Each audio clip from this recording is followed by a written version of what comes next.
Yesterday, Canon pulled firmware 1.3 for the R6, and they did so due to an issue that caused the R6 to essentially lock up when shooting slow motion in certain situations. Well, they just released firmware 1.3.1. What does it fix? And what does it add? Let's get into it.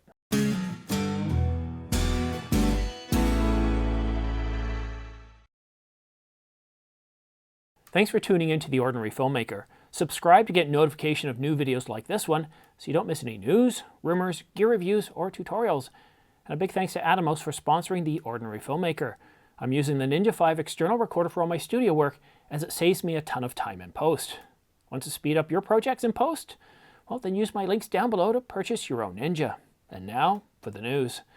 Well, last night Canon pulled the R6 firmware 1.3 as it caused the camera to lock up if you were shooting slow motion at 120 or 100 frames per second in cropped mode. So whether you're shooting with EFS lenses or other lenses like EF and RF lenses in cropped mode, your camera would completely just lock up.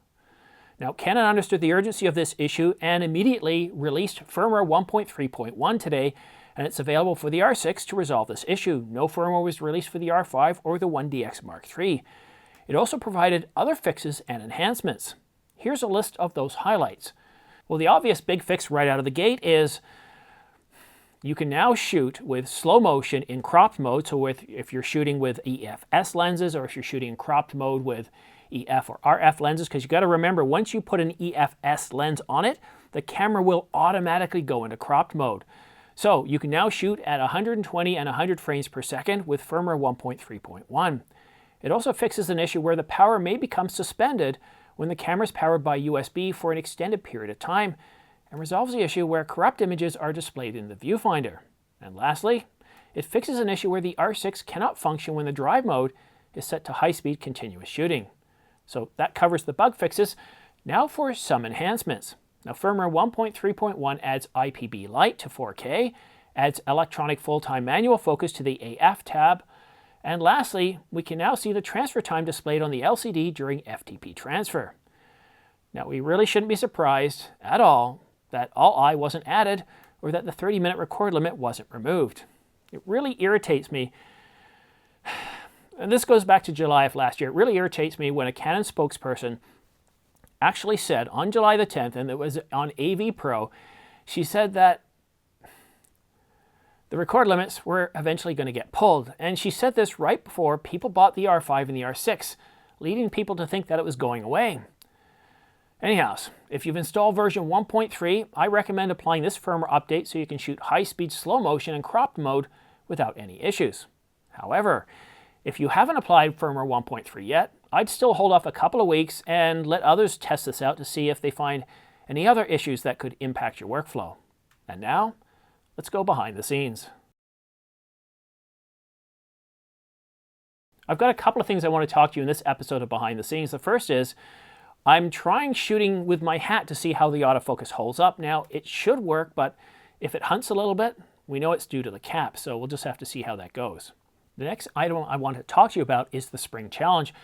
I want you to support your friends and community members that put a lot of work into the videos, and what I did is I created a poll last night from the top 5 entries, and it really did take me an awful lot of work to boil it down to these entries. I think it took me about 2 hours of watching all the videos over again, trying to figure out which ones were truly the best at capturing the emotion behind the Spring Challenge.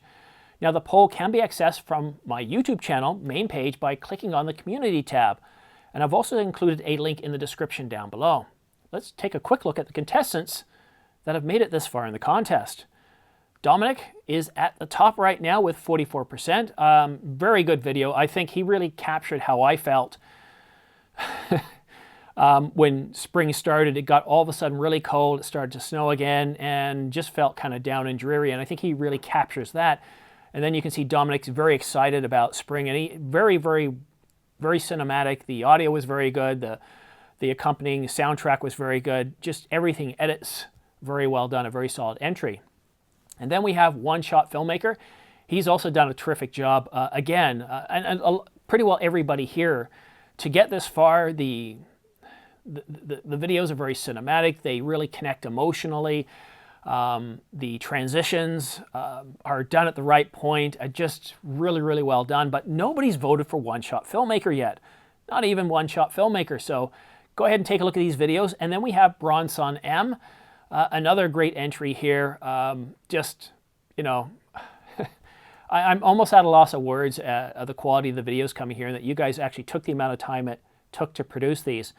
And then we have Brandon Charles Productions.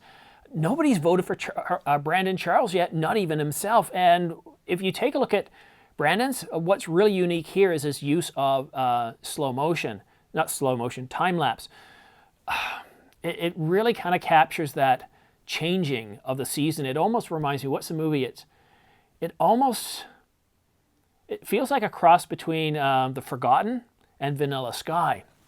You know, at the beginning you see that transition underway and it's rapidly moving, but we have that deep, dark winter and things are very cold and foreboding. But then things start to break a little bit. And there's one shot here where he's got a shot of a tree and you can see the leaves, but there's snows around it. You can see the tree just pushing through, saying, no, I'm not going to fall to winter again. Spring is here and I'm going to push through it. You're not going to pull me down. And next we have Dean's Birds of London. And this was a very interesting video to me. It took me back to when I was 9, when I lived in England, all the swans and them going about their lives and the ducks and other birds, and kind of took me down memory lane. So a very good video there too. So I'm really staggered. This is the second year that I've done the Spring Challenge. Last year I think I had maybe 6 or 7 entries, and this year I've got, I think it was around 18 entries, and that's a huge amount. Now for me that's very difficult because I've got to look through all of these. I see them when they come in, and then when I go to grade them to try to find the best video, it takes me an awful lot of time. And what I try to do is take a quantitative approach to this. I look at them from a cinematic point of view, from the use of edits and cuts and where they did that, the use of audio, the use of sound, the soundtracks. So that way I can look at this a little more analytically instead of just going, oh wow, I really like this one because it speaks to me because of its use of color or the scenery, like the Birds of London. It took me back to England. So I wanted to create a more quantitative, less subjective way to come up with these 5 entries. And there was others, runner-ups, which was really tough to see they didn't make, like the one about the turtle. Was a really great message. It was very short. It was only a minute, but it was about, you see the slow-moving turtle, you see spring coming, and then at the end you get the caption of, you know, spring comes slowly, which I thought was just wonderful. A lot of great entries, and you know, I wish I could give you all a prize. But the contest does close. Well, the voting closes. The contest is already over. The voting closes on April the 9th at 9 a.m. Eastern Time or Toronto time. And then I'll be reaching out to each of these people here, because everybody right now who's in the poll will get an Ordinary Filmmaker cap, which is really nice. And of course, the winner gets an Angelbird 512 gigabyte CF Express card and an Angelbird card reader. So please go out and watch them. Please vote.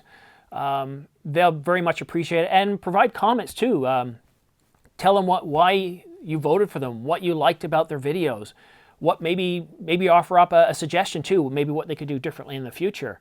And I don't know about you, but they strongly inspired me. Now, one thing Dominic showed me, because he gave me the link to the free music he used, and I discovered a whole new channel. The channel's really incredible. The amount of cinematic music you can get that's free is just astonishing. And I've been, over the years, buying my cinematic overtures or atmospheres, whatever you want to call them, from iTunes, and it's very, very difficult to find good soundtracks that you can use.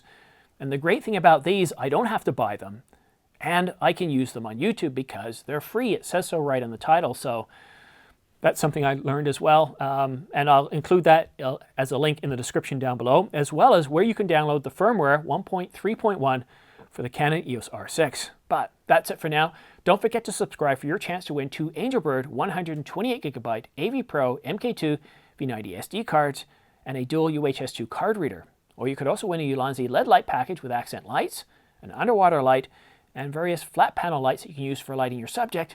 There's a great starter kit. Why do I keep saying kit? A starter kit for starting your own YouTube channel. I'll be awarding these 2 prize bundles once the channel reaches 30,000 subscribers. And then I'll be offering up other prize bundles all the way up to 100,000 in various different promotions and contests.